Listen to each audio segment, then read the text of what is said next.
You can count when you're happy. 1, 2, 3, 4. You can count when you're sad. 1, 2, 3, 4, 5. Or count when you're frightened. 1, 2, 3, 4, 5, 6. Count when you're mad. 1, 2, 3, 4, 5, 6, 7, 8, 9. Counting is wonderful. Counting is marvelous. Counting's terrific. And how? 3 months have passed since the tornado, and everybody's starting school again and getting back into the swing of things. Chloe is irritated with Clark for not emailing her all summer while she was in Metropolis and makes up a story about a guy she had a fling with just to make him jealous. Meanwhile, Lex actually had a fling just a week ago, and now he's getting married to Clark's new sex ed teacher, who's super hot in a slightly older Megan Fox sort of way. Well, since the theme this week is heat, we've naturally got to contrive a way to cover every possible meaning of that word in a single scene before the credits, so this is how Clark discovers he's got heat vision, in a sex ed class, in the middle of a heat wave, with a broken air conditioner, staring at an absurdly sweaty hot teacher wearing a ridiculously revealing dress. Clark's heat vision is used as a not-so-subtle euphemism for puberty, as Clark starts experiencing premature hotness whenever he gets a little aroused. Jonathan helps him control his heat vision when he figures out what's causing it, and soon he's able to trigger it whenever he wants and can hold it back when he happens to be thinking about sex. Lex gets married right away, starting a new trend of poor choices of spouse for him, and Clark agrees to be his best man, though he's confused as to why Lex is rushing into this. It turns out it's because his new wife, Desiree Atkins, is a Kryptofreak with enhanced pheromones she uses to make men do whatever she wants. She tries to seduce Clark, attempting to cut all of Lex's ties with his friends, but like everything, her powers don't affect Clark, so instead she turns Lex against Clark by telling Lex that he tried to come onto her.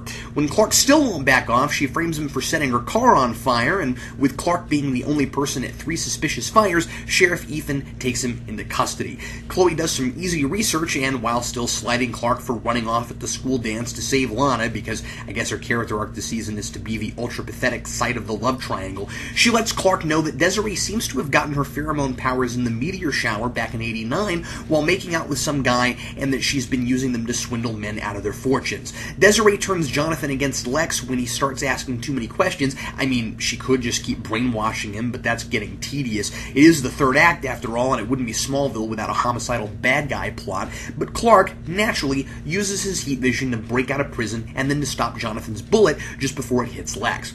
He also comedically stops Desiree from running away by heating up one door handle on a double door because she's too stupid. She not only grabs the one hot handle and keeps squeezing it while she's screaming, but she also doesn't seem to notice that the other one isn't hot and she could just open that door and run off.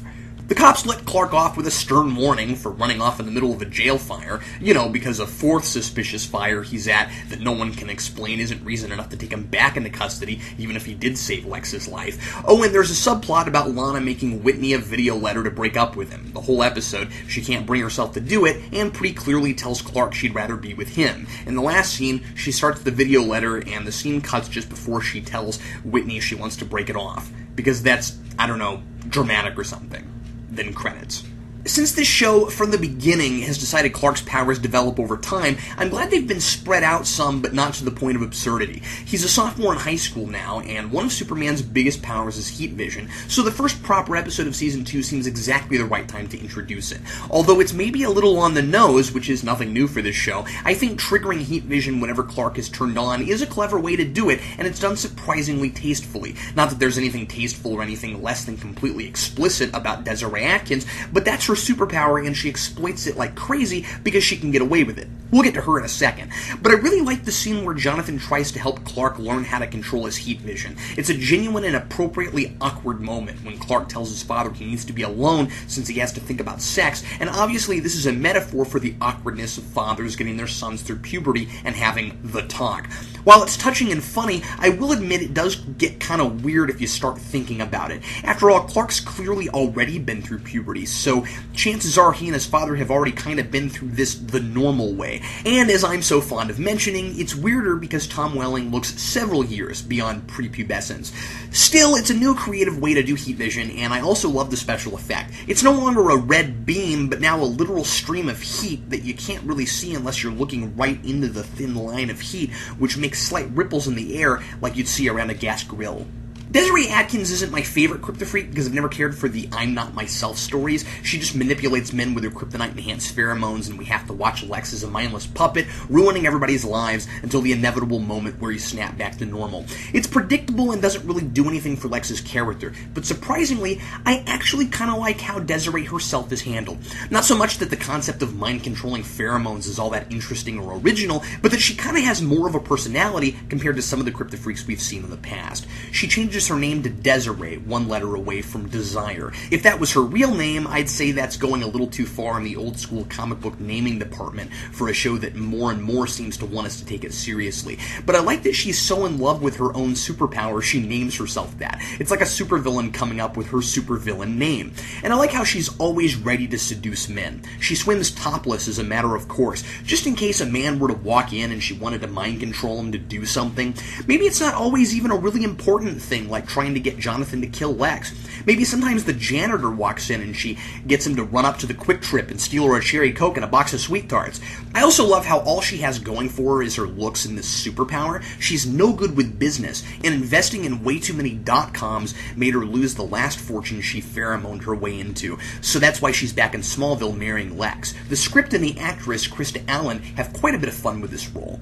I like that Lana is getting wiser to Clark's act. Toward the end, she confronts him about being at all the fires and escaping from jail. He has a really lame excuse about everything. She can tell he's lying, and she makes him say he agrees with her when she says any relationship built on lies is doomed to fail. It seems like, from the tornado and now this, that it's building very quickly to a confrontation, where Clark is going to be forced to either tell her about his superpowers or forget about her.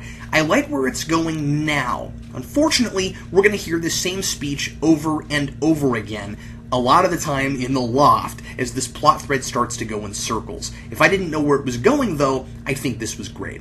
Once again, we have an episode that sacrifices a lot of common sense for the sake of this week's theme. Sometimes the theme comes off less like a story theme, like Hamlet is about betrayal and Moby Dick is about obsession, and more like a birthday party theme. Like, this week we're going to do a show about heat, and next week we might do a show about water or wind or the post office. As much as I kind of like how heat vision is triggered by sexual thoughts, you gotta wonder why it's developing right now. Isn't it a little convenient that the very day Clark starts a sex ed class is the day his sex-activated heat vision goes off, and that it just happens to be the day a woman with a superpower to seduce men shows up, and that the air conditioning in the building just happens to not be working, and that it just happens to be in the middle of a heat wave? And do we have to watch all this with Nellie's "It's Getting Hot in Here" in the background? Is this a little much for anybody else?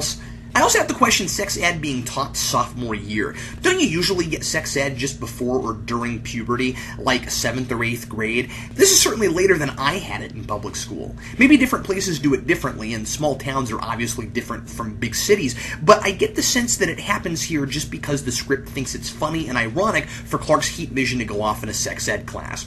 I do love that when Chloe says, "Where there's smoke, there's fire," she then says, "Excuse the aphorism." Smallville needs to apologize for that sort of thing a lot more often. I'm already getting sick of Chloe and her fabricated memory of events the night of the school formal.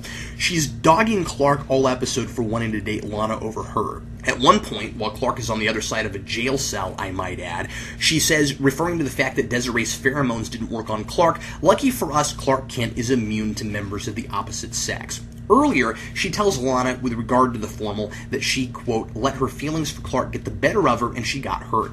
She's being really selfish and unfair here. That's not how it happened at all. Clark very sincerely told her he was taking her to the dance not by default, but because he wanted to. He left the dance to save Lana from a tornado, knowing where she is and knowing no one else could get there fast enough. Like I said last episode, Chloe could wonder why he thought he could get there so fast or how he actually managed it, but she doesn't even think about that. Now that we're a couple episodes down the line, it's like the script wants us to forget the actual facts so it can force a ridiculous motivation for her to be upset with Clark.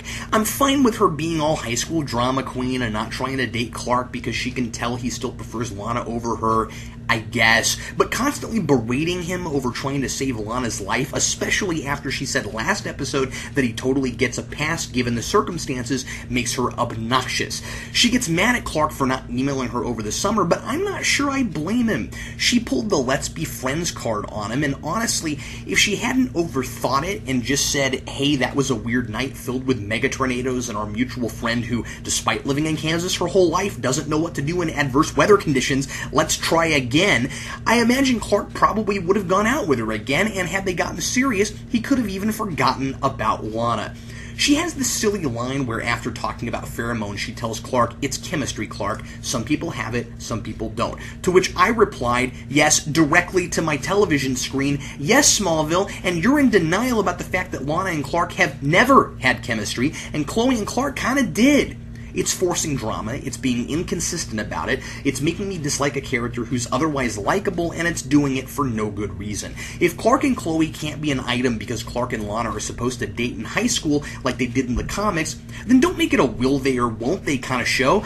Just have Clark and Lana dating. Period. Geez, I'm sick of talking about this. And things to ask Jarrell when I get to heaven. Why are the police just now getting suspicious of Clark? Hasn't he been at a lot of crime scenes? 3 suspicious fires and they take him into custody, I guess because they all happen in the same episode? Because I'd figure if the same person keeps making all these miraculous saves or is just at all these crime scenes, and most of them homicidal crime scenes no less, wouldn't they suspect maybe he's causing the crimes he's supposedly solving? And let's go to the scoreboard. We've got one Kryptofreak. That's Desiree Atkins, whose superpower is purple pheromones that make men marry her, kill for her, and, I don't know, possibly get her sandwiches on occasion. And her villain motivation is, I'm hot and I like money. We've got one new category, that's a false wedding. We've got one of those. We've got 2 characters who are not themselves, that's both Lex and Jonathan. We've got one rude super speed exit, that's when Clark runs off from Sheriff Ethan during the fire in the jail. And we've got one instance of Clark in bullet time, that's when Clark, of course, heat visions the bullet Jonathan shoots at Lex. I'm going to give Heat a 2.5 out of 4. It's a fun episode, but it gets super silly for my taste. Chloe is a jerk, and watching Lex not be himself and cause problems for Clark and Lana that will easily be solved with bullet time just isn't very interesting. Was there anything I missed in any category? Leave me a personal message on Geekvolution, and I'll be sure to add it to the count. I'm Captain Logan, and consider this episode counted.